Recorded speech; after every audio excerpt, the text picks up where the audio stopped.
The morning sun cast long shadows across Samuel Morrison's failing wheat fields as he walked the dusty path toward the rocky hills beyond his property. His boots kicked up small clouds of dirt with each step, the leather cracked from years of hard work and little money for repairs. The drought had lasted 3 months now, and his crops looked more like brown straw than the golden wheat that once brought hope to his family. Samuel stopped at his fence line and stared at the barren landscape. His wife Martha had been buried just 2 months ago, taken by fever that no doctor could cure. Now it was just him and his 8-year-old daughter Emma, trying to survive on what little remained of their savings. The bank had already sent 2 notices about the overdue mortgage payments. If something didn't change soon, they would lose everything. Emma appeared beside him, her small hand slipping into his weathered palm. She wore the same faded blue dress she'd worn to her mother's funeral, now patched at the knees where she'd fallen while helping him tend to their 3 remaining chickens. "Papa, are we going to have to leave our house?" she asked, her voice barely above a whisper. Samuel squeezed her hand gently. "We're going to find a way, little bird. Your papa isn't giving up that easy." But even as he spoke the words, doubt gnawed at his heart. He had already sold their horse, most of their livestock, and even Martha's wedding ring to pay for medicine that hadn't saved her. The neighbors, facing their own struggles, couldn't offer much help beyond kind words and the occasional shared meal. That afternoon, while Emma played with her rag doll in the shade of their small porch, Samuel decided to explore the caves that dotted the hills behind their property. He had heard stories from old-timers about people finding valuable minerals in similar rock formations. Maybe, just maybe, he would discover something that could save their home. He gathered a lantern, some rope, and a small pickaxe before heading toward the largest cave opening he could see from his back door. The walk took nearly an hour, winding through scrub brush and over loose stones that sometimes sent him sliding backward down the hillside. The cave entrance stood about 7 feet tall and wide enough for a wagon to pass through. Cool air flowed from the darkness within, a welcome relief from the blazing afternoon heat. Samuel lit his lantern and stepped inside, the flame casting dancing shadows on the rough stone walls. The cave stretched deeper than he had expected. He followed a narrow path that seemed to have been worn smooth by water, or maybe human feet from long ago. Strange markings covered some of the walls, symbols he didn't recognize, but that looked deliberate, purposeful. After walking for what felt like 20 minutes, the passage opened into a large chamber. Samuel raised his lantern high and gasped at what he saw. 2 enormous figures sat against the far wall, their hands and feet bound with thick ropes that looked ancient but strong. As his eyes adjusted to the lantern light, Samuel realized he was looking at 2 Native American women, but unlike any he had ever seen. They appeared to be sisters sharing similar features, but they were giants compared to normal people. Each woman stood at least 8 feet tall, with broad shoulders and powerful builds that spoke of incredible strength. Their long black hair hung loose around their faces, and their clothing, though dusty and torn in places, showed intricate beadwork and patterns that marked them as Apache. Both women appeared to be unconscious, their heads tilted forward, breathing slow and steady. Samuel's first instinct was to run. Stories of Apache raids filled the newspapers, and most settlers in the territory lived in constant fear of attack. But something about the scene before him didn't match those frightening tales. These women were prisoners, not warriors preparing for battle. He stepped closer, his lantern revealing more details. The ropes binding their wrists and ankles showed signs of having been there for a very long time. The women's lips were cracked from thirst, and their skin looked pale beneath their natural coloring. One of the women stirred slightly, her eyelids fluttering. Samuel froze, his heart pounding so loud he was sure she would hear it. Slowly, her eyes opened, revealing a deep brown color that held intelligence and sadness in equal measure. She looked at him for a long moment without moving, studying his face in the lantern light. When she finally spoke, her voice was rough from disuse but surprisingly gentle. "Water," she whispered in accented English. "Please." Samuel stood paralyzed by indecision. Everything he had been taught told him to fear Apache warriors, to run or fight rather than help. But looking at this woman, bound and helpless, he saw only another human being in desperate need. The second woman began to wake, her sister's voice stirring her from whatever spell or exhaustion had kept them unconscious. She opened her eyes and immediately tried to move, testing the strength of her bonds. The ropes held firm and she settled back against the cave wall with a frustrated sigh. "Who bound you here?" Samuel asked, surprising himself by speaking at all. The first woman, who seemed to be the older of the two, met his gaze steadily. "White men came to our village 3 moons ago. They wanted to know where our people hid their sacred treasures. When we would not tell them, they brought us here. They left you to die. They said they would return when hunger made us more willing to talk." She paused, swallowing painfully. "We have not seen them since." Samuel realized he was facing a choice that would change everything. He could walk away, pretend he had never found them, and let fate decide their future. Or he could act on the compassion that Martha had always said was his greatest strength. The women watched him in silence, not pleading or demanding, but simply waiting to see what kind of man he truly was. In their eyes, he saw the same desperation he felt every morning when he looked at his failing farm and worried about Emma's future. Without another word, Samuel set down his lantern and pulled out his pocket knife. The older woman's eyes widened in surprise as he approached, but she didn't flinch away. He began cutting through the ropes around her wrists, his hands steady despite the magnitude of what he was doing. "Why do you help us?" she asked as the bonds fell away. Samuel moved to free her ankles before answering. "Because it's the right thing to do." "And because I understand what it means to be trapped by circumstances beyond your control." As he began cutting the ropes binding the second woman, he wondered if he was making the biggest mistake of his life. But somewhere deep in his heart he felt Martha's approving presence, and he knew he was finally doing something that would make her proud. The ropes fell away from the second woman's ankles, and Samuel stepped back as both sisters slowly stood to their full height. Even in the dim lantern light, their size was overwhelming. The older sister, who had spoken first, towered over him by nearly 2 feet. Her younger sister appeared even taller, with arms that looked capable of breaking trees in half. Samuel's mouth went dry as he realized the full extent of what he had just done. These weren't ordinary women he had freed. They possessed a physical power that could easily overpower any group of normal men. If they meant him harm, his small pocket knife would be useless protection. The older sister noticed his fear and spoke softly. "I am Ayana, and this is my sister Tablita. We will not hurt you, farmer. You have shown us kindness when you could have left us to die." Tablita, the younger sister, rubbed her wrists where the ropes had left deep marks. She studied Samuel with curious eyes before speaking in rapid Apache to her sister. Ayana nodded and turned back to Samuel.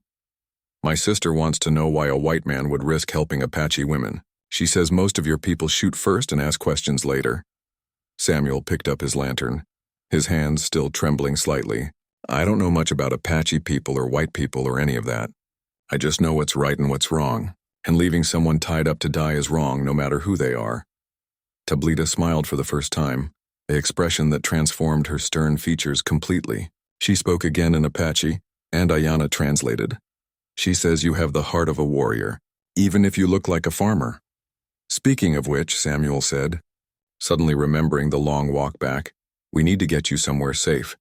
Those men who captured you might come back." Ayana shook her head. "They will not return. We heard them talking before they left. They went north to search for easier prey." She paused, looking around the cave chamber. "But you are right that we cannot stay here." "Where will you go?" Samuel asked. "Do you have family somewhere?" The sisters exchanged a look that spoke of shared sorrow. Tablita's shoulders sagged, and Ayana's voice grew heavy when she answered. "Our village was destroyed the same night they took us. The soldiers came at dawn claiming our people had stolen cattle. When our chief tried to explain that we were peaceful farmers, they would not listen." She stared at the cave wall, lost in painful memories. Everyone scattered to the 4 winds. We do not know who survived. Samuel felt his heart break a little more. These women had lost everything just like him. The difference was that his loss came from natural causes and bad luck, while theirs came from deliberate cruelty. "You can come to my farm," he heard himself say, the words surprising him as much as them. "It's not much and I can't offer luxury, but you'll have shelter and food." Both sisters stared at him in amazement. Tablita spoke rapidly in Apache, her voice rising with what sounded like disbelief. Ayana held up a hand to quiet her sister, then addressed Samuel directly. "You would bring Apache women to your home? What will your neighbors think? What will the authorities do when they discover us?" Samuel hadn't thought about any of those problems, and now they crashed down on him like a landslide. The nearest neighbor, old Pete Martinez, had fought against Apache raiders in his younger days and still kept a rifle by his door. Sheriff Williams would likely form a posse the moment he heard rumors of Apache presence in the area. But then he thought about Emma, alone at the house, probably wondering where her papa had gone. He thought about Martha's gentle voice, always encouraging him to help others when he could. And he thought about these two women, giants in size but clearly as vulnerable as anyone else when faced with hatred and fear. "We'll figure it out as we go," he said finally. "Right now you need food and water and a safe place to rest. Everything else can wait." The journey back to the farm took twice as long as Samuel's trip to the cave. Despite their size and apparent strength, both sisters moved slowly, their bodies weakened by days without adequate food or water. Samuel shared water from his canteen and wished he had thought to bring more provisions. As they walked, Ayanna told him more about their lives before the attack. Contrary to the wild stories told in town, their people had been peaceful farmers and traders. They grew corn, beans, and squash and raised sheep for wool. Tablita was known throughout their region as a skilled weaver, creating blankets and clothing that other tribes would travel great distances to purchase. "She is also the strongest person I have ever known," Ayanna added with obvious pride. She once lifted a fallen tree off a trapped child using only her bare hands. The child lived because of her quick thinking. Tablita, understanding her sister's tone if not the exact words, looked embarrassed by the praise. She spoke briefly in Apache and Ayanna laughed. "She says strength means nothing if you cannot use it to protect the people you love. She feels shame that she could not save our village. Sometimes there's nothing anyone can do," Samuel said quietly. "I couldn't save my wife from fever no matter how hard I tried or how much I wanted to. That doesn't make us failures. It just makes us human." The sun was setting behind the hills when they finally reached Samuel's small farmhouse. Emma sat on the front steps, her rag doll clutched tightly in her arms. When she saw her father approaching with two enormous figures behind him, she jumped to her feet and ran toward them. Samuel caught her before she could get too close, not sure how the sisters would react to a child's enthusiasm. But Tablita immediately knelt down to Emma's eye level, speaking in gentle Apache while making soft gestures with her hands. Emma giggled and spoke back in English. "I don't understand what you're saying, but you sound nice. Are you friends with my papa?" Ayanna translated the exchange and Tablita's face lit up with genuine joy. She had always loved children, Ayanna explained, and had hoped to have many of her own someday. "Can they stay for dinner?" Emma asked, already accepting the sisters' presence as if giant Apache women visited their farm every day. Samuel looked at Ayanna and Tablita, seeing hope mixed with uncertainty in their expressions. The smart thing would be to give them food and send them on their way before anyone noticed. The safe thing would be to avoid the complications that would surely follow. But as he watched Tablita gently touch Emma's blonde hair with wonder, and saw Ayanna's shoulders relax for the first time since he had found them, Samuel knew he couldn't turn them away. "They can stay as long as they need to," he said, the words sealing their fates together. "We'll make room." As they walked toward the house, none of them noticed the dust cloud on the horizon, kicked up by horses moving fast toward their quiet valley. The simple dinner of beans and cornbread became a feast of discovery as Emma bombarded the sisters with questions about their lives. Tablita, despite not speaking English, seemed to understand the child's curiosity and demonstrated how she could crack walnuts with her bare hands. Emma clapped with delight each time a shell crumbled between Tablita's powerful fingers. Ayanna helped Samuel prepare sleeping arrangements, insisting that the sisters would be comfortable on blankets spread across the main room floor. Their size made Samuel's small furniture look like children's toys, but they settled in without complaint. "We are grateful for your kindness," Ayanna said, as Samuel banked the fire for the night. "It has been many days since we felt safe enough to truly rest." "Tomorrow we'll figure out something more permanent," Samuel replied, though he had no idea what that might be. "Maybe build a shelter behind the barn where you won't be seen from the road." Emma, who should have been in bed an hour ago, sat cross-legged on the floor beside Tablita, teaching her simple English words while learning Apache phrases in return. The giant woman's gentle patience with the child was remarkable, and Samuel found himself relaxing as he watched them together. The peaceful evening shattered when horses thundered into the yard, followed by shouting voices and the distinctive jingle of spurs. Samuel's blood turned to ice as he recognized Sheriff Williams' booming voice calling his name. Morrison, open up, we need to talk. Ayanna was on her feet instantly, her warrior instincts taking over. Tablita swept Emma behind her massive frame, shielding the child from whatever danger approached. Both sisters moved with surprising silence despite their size, positioning themselves out of direct sight from the windows. Samuel opened the door just wide enough to step outside, pulling it closed behind him. Sheriff Williams sat mounted on his bay horse, accompanied by 4 other men Samuel recognized from town. Deputy Hart held a lantern high, casting shifting shadows across the group's grim faces. "Evening, Sheriff," Samuel said, fighting to keep his voice steady. "Kind of late for a social call, isn't it?" Williams leaned forward in his saddle, his badge catching the lantern light. "Got reports of Apache activity in these hills, Morrison. Pete Martinez swears he saw smoke signals this afternoon, and old Sarah Fletcher found moccasin tracks near her chicken coop." "I haven't seen any Apache," Samuel said truthfully. "The sisters weren't conducting raids or sending signals. Mind if we take a look around?" Deputy Hart asked, already dismounting. "Just to be safe." Samuel's heart hammered against his ribs. "Look around for what exactly? It's past my daughter's bedtime, and I'd rather not have armed men tramping through my house unless there's real danger." "The danger is real enough," said Tom Bradley, a local rancher who had lost cattle to rustlers the previous month. "Apache raiders hit the Johnson place 2 nights ago. Took 3 horses and shot their dog when it barked."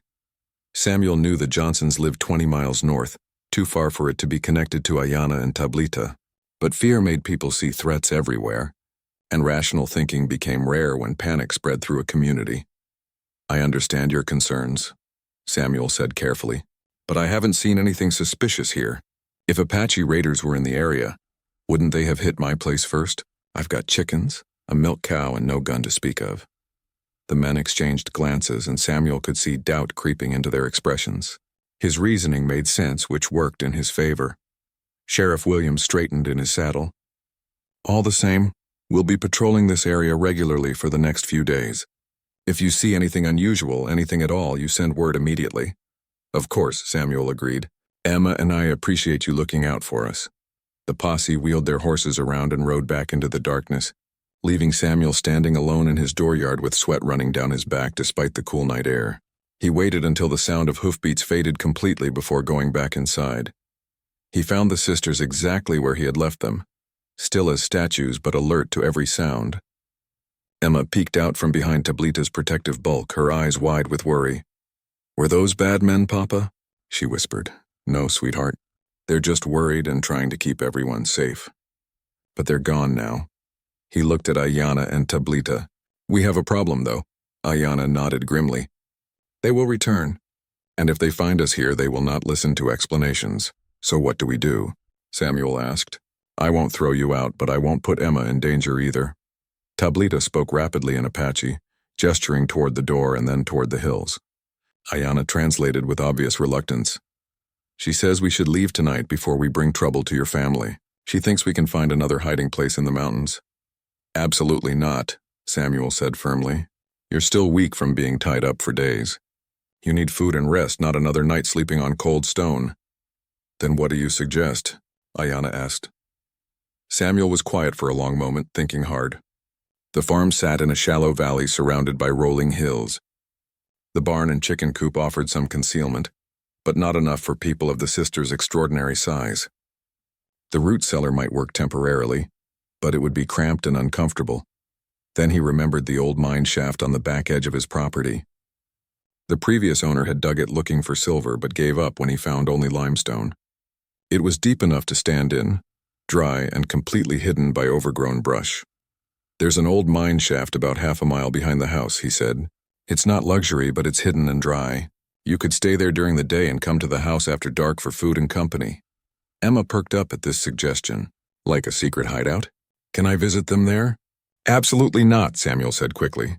"It would be too dangerous if someone followed you." Ayanna considered the proposal. "It could work for a short time, but we cannot hide forever, and winter is coming. What happens when the weather turns cold?" Samuel didn't have an answer for that. He was making things up as he went along, trying to balance his desire to help with the practical realities of their situation. "We'll figure it out," he said finally. Right now, we just need to get through the next few days. They spent the remaining hours before dawn preparing the mine shaft. Samuel cleared away years of accumulated brush and debris, while the sisters gathered materials to make the space more comfortable.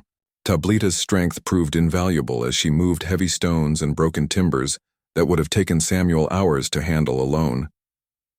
By sunrise, they had created a reasonably comfortable hiding place. Samuel brought blankets, water, and food supplies while Ayana and Tablita settled into their temporary home. "This feels wrong," Emma said as they walked back to the house, watching the sisters disappear into their concealed refuge. They should be able to live wherever they want. Samuel picked up his daughter and carried her the rest of the way home, wishing he could explain the complicated realities of prejudice and fear to someone so young. "Sometimes the world isn't fair, little bird," he said. "All we can do is try to make it better in whatever small ways we can." As they entered their empty house, Samuel wondered if his small act of kindness would be enough to protect two remarkable women from a world that would destroy them simply for being different. 3 days passed in careful routine. Samuel would rise before dawn to bring food and water to the mine shaft, spending precious minutes with Ayana and Tablita before returning to his farm work. Emma helped without complaint, though she asked daily when their secret friends could come back to the house. On the 4th morning, Samuel discovered that help had been working while he slept.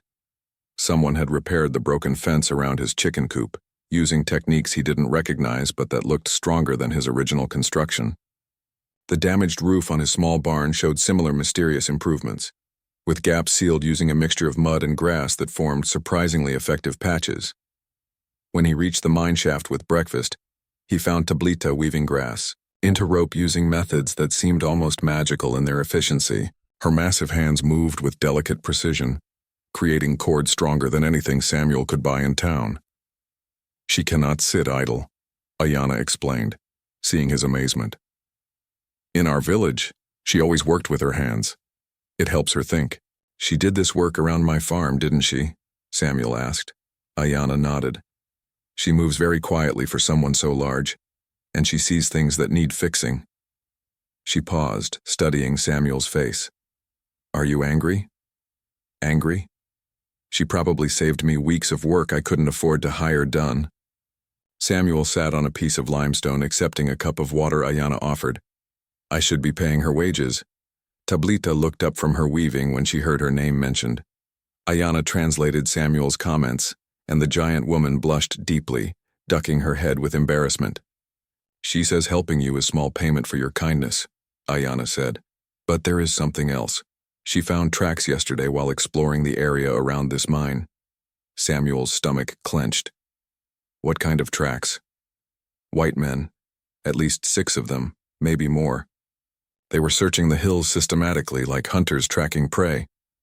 Ayana's expression grew troubled. "We think they are the same men who captured us originally. But you said they went north looking for easier targets." "We hoped they had, but Tablita found something else." Ayana reached behind her and produced a piece of torn cloth. "This was caught on a thorn bush near one of their campsites. Do you recognize it?"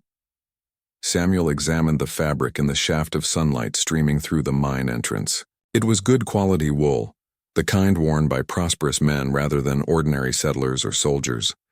The color was deep blue with thin red stripes running through it. "I've seen this before," he said slowly, "but I can't remember where."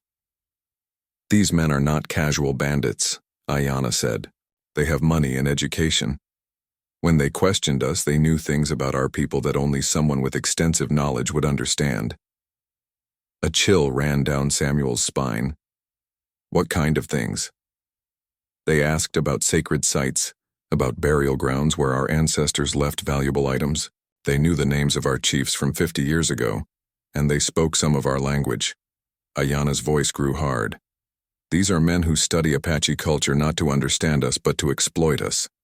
Samuel thought about the strange symbols he had seen on the cave walls where he found the sisters. At the time, he had assumed they were ancient markings, but now he wondered if they might be more recent additions. "Why do you think they're back in this area?" "Because we escaped before telling them what they wanted to know," Tablita said in careful English, startling Samuel with her sudden use of his language. He stared at her in amazement. You speak English? She nodded shyly. I learn fast. Listen to you and Emma talk. Her pronunciation was careful but clear. These bad men think we know secret places. Do you? Samuel asked, then immediately felt foolish for being so direct. The sisters exchanged a long look before Ayanna answered. Our grandmother told us stories of hidden places, where our people stored precious things during times of trouble. But they were just stories to us, tales to entertain children. Not just stories, Tablita said quietly. Grandmother spoke truth, but she made us promise never to tell outsiders, even to save our own lives. Samuel began to understand the magnitude of the situation. These weren't random criminals or even ordinary treasure hunters. They were organized, educated men who had specifically targeted the sisters for information about Apache sacred sites. If they're still looking for you, this hiding place isn't safe anymore, he said. They'll expand their search eventually. We know, Ayanna said. We have been discussing what to do. We cannot stay here and bring danger to your family. But we also cannot survive alone in the wilderness while they hunt us. Tablita set aside her weaving and spoke rapidly in Apache, her voice rising with emotion. Ayanna listened, then shook her head, arguing back in their native language. The discussion grew heated, with both sisters gesturing emphatically. What are you talking about? Samuel asked. Ayanna sighed heavily. She wants to go to the sacred place our grandmother described. She thinks if we give these men what they want, they will leave us alone. That's not how it works, Samuel said immediately. Men like that don't keep bargains. Once they get what they want from you, they'll kill you to keep you quiet. That is what I told her, Ayanna agreed. But she is tired of running and hiding. She says it would be better to face them as warriors than to live like frightened rabbits. Tablita spoke again, more quietly this time, and Samuel could hear the pain in her voice even without understanding the words. She says she cannot bear the thought of you and Emma suffering because of us. Ayanna translated. If something happened to your daughter because we brought trouble here, she would never forgive herself. Samuel looked at both women, seeing the impossible choice they faced. Stay hidden and risk bringing violence to his family, or surrender themselves to men who would likely kill them regardless of cooperation. There might be another option, he said slowly, an idea beginning to form in his mind. But it would be dangerous for all of us. Both sisters looked at him with sudden interest. What if we made them think you had already told someone else about these sacred places? What if they believed the information was no longer secret? Ayanna frowned, not understanding his logic. How would that help? If the locations are already known to others, there would be no point in keeping you alive to prevent you from talking, and no point in hunting you down if the secret is already out. Tablita's eyes lit up with understanding. She spoke quickly to her sister in Apache, then turned to Samuel. You mean trick them? Make them think secret is not secret anymore? Exactly. But we would need help from people they would believe, people with authority or reputation. Samuel's mind raced as he considered the possibilities. Sheriff Williams was too suspicious and would likely arrest the sisters on sight. The local preacher was too honest to participate in deception, even for a good cause. Then he remembered something that made his heart race with possibility and terror in equal measure. There's a newspaper reporter in the territorial capital, he said. He's always looking for stories about lost treasures and Apache legends. What if we sent him a letter claiming that archaeological researchers had already discovered and cataloged several Apache sacred sites?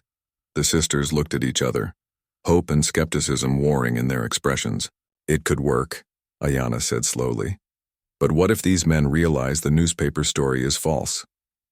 By then you'll be long gone from this area, Samuel said. And if they're smart, they'll know that hunting you would be pointless once the information is public.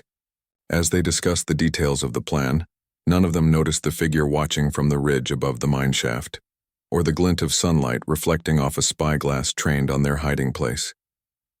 Samuel spent the morning crafting a carefully worded letter to James Fletcher, the territorial newspaper reporter, known for his stories about frontier mysteries and lost treasures.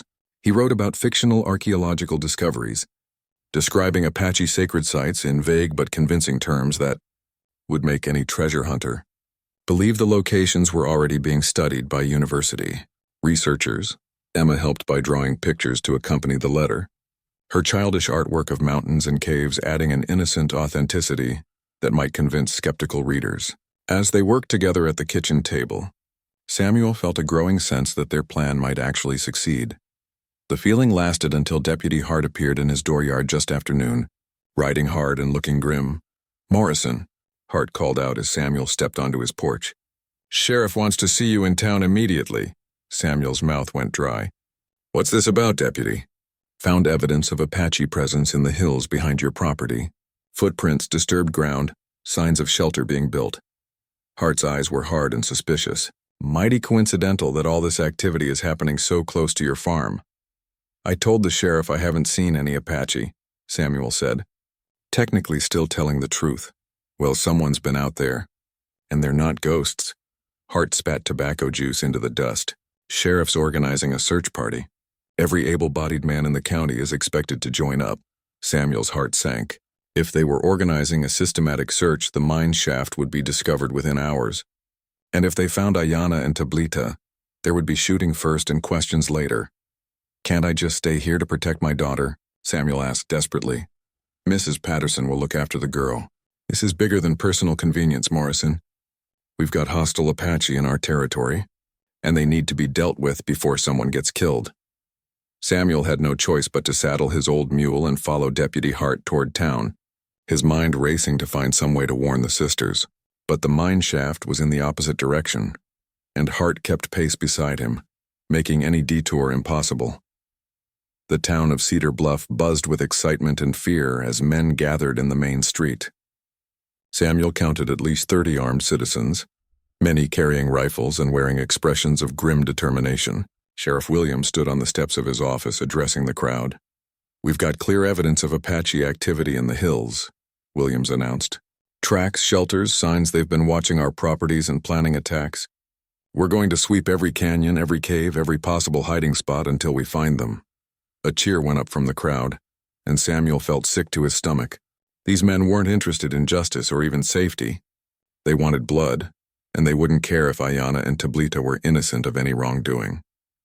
Williams divided the men into groups, assigning each team a specific area to search. Samuel found himself paired with old Pete Martinez, Tom Bradley, and 3 other ranchers, all armed with rifles and carrying enough ammunition for a small war. "We'll start at Morrison's place and work our way up into the high country," Williams told their group. "Morrison, you know that area better than anyone. You lead the way." Samuel had no choice but to guide the search party directly toward his own property, knowing that each step brought them closer to discovering the women he had sworn to protect. His only hope was that Ayanna and Tablita would see them coming and find deeper hiding places in the mine shaft. As they rode toward his farm, Samuel noticed something that made his blood freeze. Tom Bradley wore a vest made of blue wool with thin red stripes, identical to the fabric sample Ayanna had found at the stranger's campsite. The realization hit him like a physical blow. Bradley wasn't just a concerned rancher joining a citizen search party. He was one of the men who had originally captured the sisters. Samuel's mind reeled as pieces fell into place. Bradley had insisted on joining the search party and had specifically requested to search the area around Samuel's farm. He had been unusually interested in reports of Apache activity, asking detailed questions about tracks and shelter signs that a normal rancher wouldn't think to ask. The stolen cattle Bradley claimed to have lost probably never existed.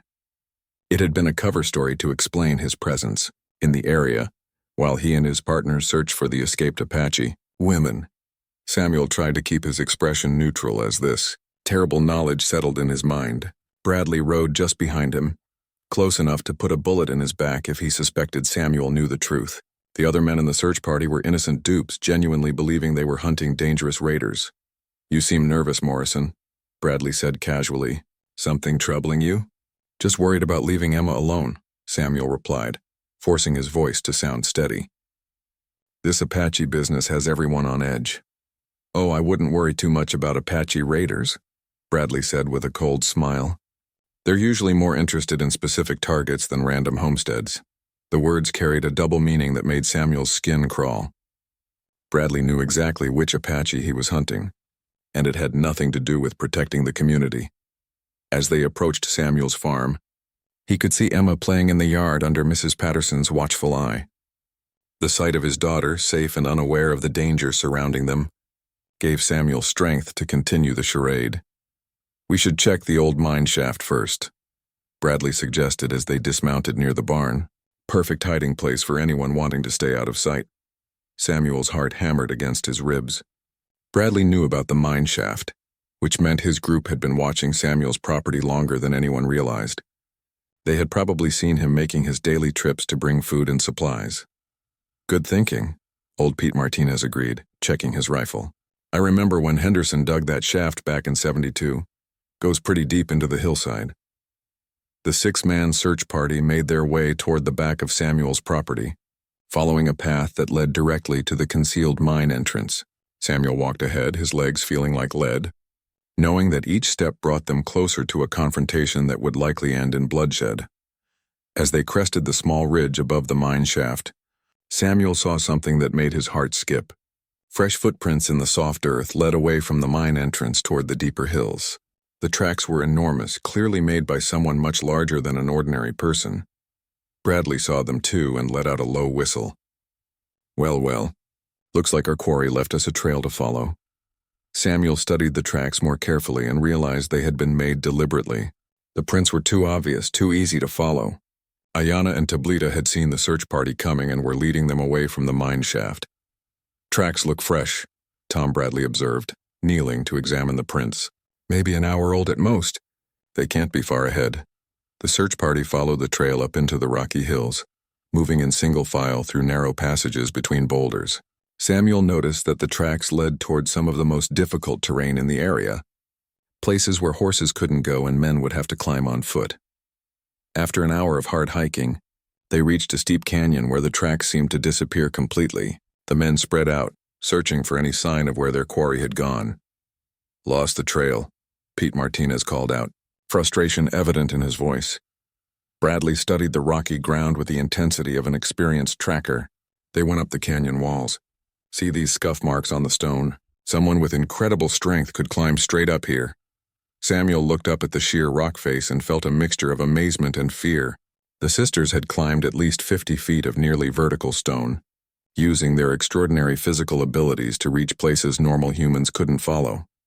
"We'll need ropes to get up there," one of the other ranchers said, "and it'll take hours to rig a safe climbing system." Bradley's eyes glittered with determination. "Then we go back for proper equipment. Post guards at the base of this canyon to make sure they don't double back." He turned to Samuel. "Morrison, you know this country. Is there another way up to that ledge?" Samuel's mind raced. He could lie and send them on a wild chase in the wrong direction, but that would only buy time. Eventually, they would figure out the truth. Or he could tell them about the old hunting trail that circled around behind the canyon, which would bring the search party to the same area, but might give him a chance to warn the sisters. "There's an old deer trail about 2 miles north," he said finally. "It's rough going, but it comes out on top of these cliffs." "Perfect," Bradley said with satisfaction. "We'll split up. Half the men stay here to watch this canyon. Half come with us to approach from above. These Apache won't escape a second time." As they prepared to divide forces, Samuel caught a glimpse of movement on the high ledge, where the tracks disappeared. For just a moment he saw a figure silhouetted against the sky before it vanished back into the shadows. Tablita was up there, watching the search party below. Samuel hoped she understood that he was being forced to guide these men and wasn't betraying her willingly. The afternoon sun beat down mercilessly as half the search party made their way along the treacherous deer trail. Samuel led the way, followed by Bradley, Pete Martinez, and 2 other ranchers. The remaining men stayed behind to guard the canyon base, ensuring their quarry couldn't escape back the way they had come. As they climbed higher into the hills, Samuel began to formulate a desperate plan. If he could get close enough to warn Ayanna and Tablita, maybe they could work together to turn the tables on Bradley and his unknowing accomplices. But first, he had to stay alive long enough to try. The deer trail wound higher into the mountains, becoming more treacherous with each step. Samuel led the way, his mind working frantically to find some way to warn the sisters without exposing himself to Bradley's suspicions. Behind him, the men struggled with the rough terrain. Their breathing labored in the thin mountain air. After 2 hours of climbing, they reached a plateau that overlooked the canyon where the tracks had disappeared. Samuel could see the 3 men they had left behind as tiny figures far below, still watching the base of the cliff. "There," Bradley said, pointing across the rocky expanse. Fresh signs of passage. Samuel followed his gaze and saw disturbed stones and bent grass leading toward a cluster of large boulders near the plateau's edge. The sisters were close, probably hidden somewhere in those rocks with nowhere left to run. Bradley checked his rifle and motioned for the others to spread out. "We approach from 3 directions. These Apache are dangerous when cornered, so shoot first if you see any threatening movement." Samuel's heart raced as he realized the situation was about to turn deadly. Pete Martinez and the other ranchers were good men who thought they were protecting their community. They had no idea they were about to become accomplices to murder. As the men began to spread out for their final approach, Samuel made his choice. He stumbled deliberately, crying out as if he had twisted his ankle on the loose stones. "Damn," he said loudly, dropping to one knee. "I think I've hurt my leg." The commotion caused the other men to look in his direction, giving Samuel the chance he needed. He cupped his hands around his mouth and shouted toward the boulders. "Ayanna! Tablita! Bradley is one of the men who captured you. He's not here to rescue you." Bradley spun around, his face twisting with rage. "You treacherous fool." He raised his rifle, but before he could fire, the world exploded into chaos. Tablita burst from the rocks like a force of nature, moving with incredible speed, despite her enormous size. She reached Bradley in 3 massive strides, her hand closing around the barrel of his rifle just as he pulled the trigger. The shot went wild, the bullet ricocheting off stone somewhere high above. Pete Martinez and the other ranchers stood frozen in shock as Tablita lifted Bradley off the ground with one hand, his feet kicking helplessly in the air.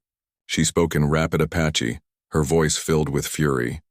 "She says you will answer for what you did to our people," Ayanna translated, as she emerged from the rocks behind her sister. Bradley gasped for air, trying to speak through Tablita's iron grip on his throat. You don't understand. We can make a deal." Tablita's expression grew even more dangerous. She spoke again in Apache, and Ayanna's translation was ice cold. "She says she understands perfectly. You destroyed our village looking for treasure. You tied us in that cave to die slowly. You are not a warrior. You are a coward who hides behind other men's weapons." Pete Martinez finally found his voice. "Bradley, what's she talking about? What village? What treasure?" Bradley managed to croak out a response. "Don't listen to them. They're savages. They killed innocent people." But his protests rang hollow in the face of Tablita's controlled fury. She set him down but kept one massive hand on his shoulder, her grip clearly capable of crushing bone if he tried to escape. Samuel struggled to his feet, his fake injury forgotten. "Pete, these women aren't raiders." Bradley and some other men captured them from a peaceful farming village. "They've been torturing them for information about Apache sacred sites." "That's a lie," Bradley snarled. "Morrison's been hiding them on his property. He's a traitor to his own kind." Pete Martinez looked from Bradley to the sisters to Samuel, confusion and doubt warring on his weathered face. "Sam, is this true?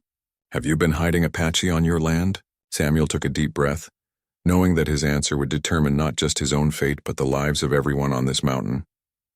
"Yes," he said simply. "I found them tied up in a cave, left to die. They needed help, so I helped them. That's what any decent person would do."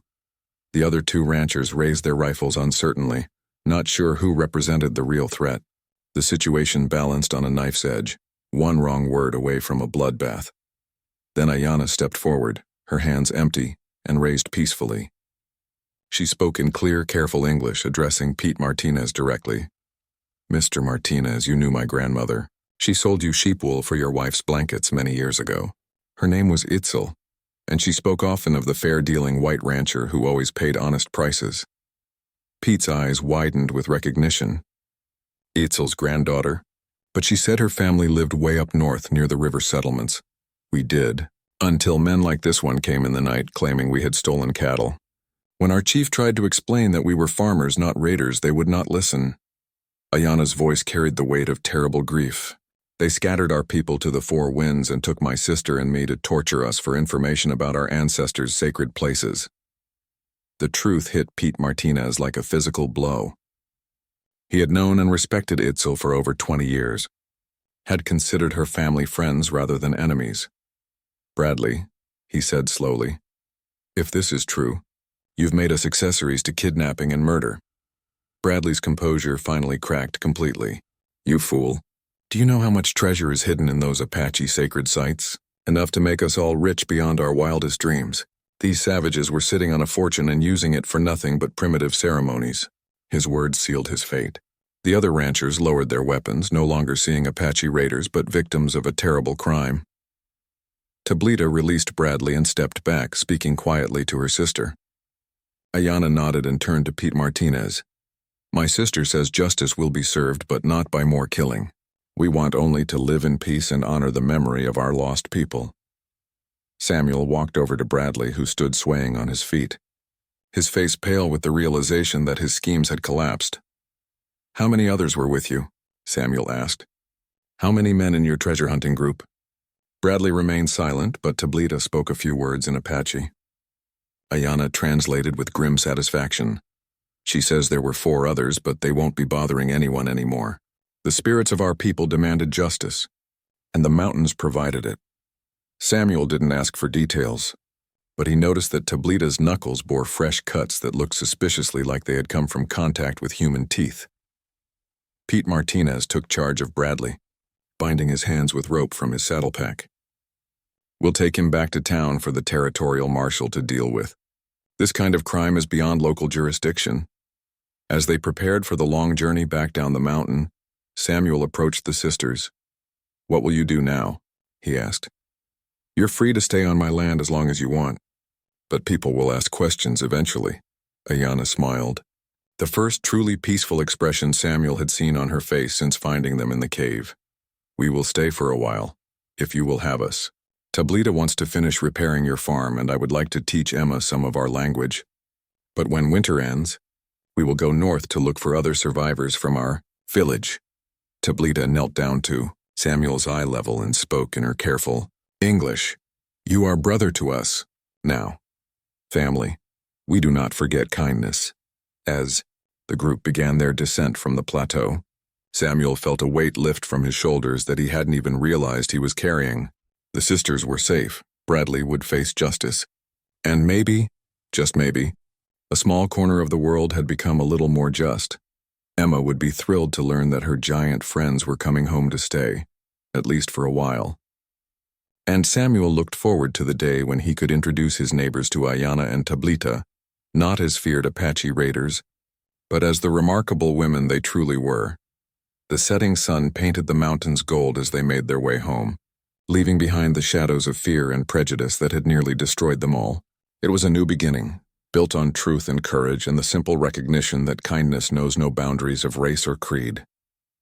Samuel Morrison had found 2 enormous Apache sisters bound in a cavern, and his decision to free them had indeed sparked a battle. But it was a battle against ignorance and hatred, and for the first time in months he felt like they had actually won.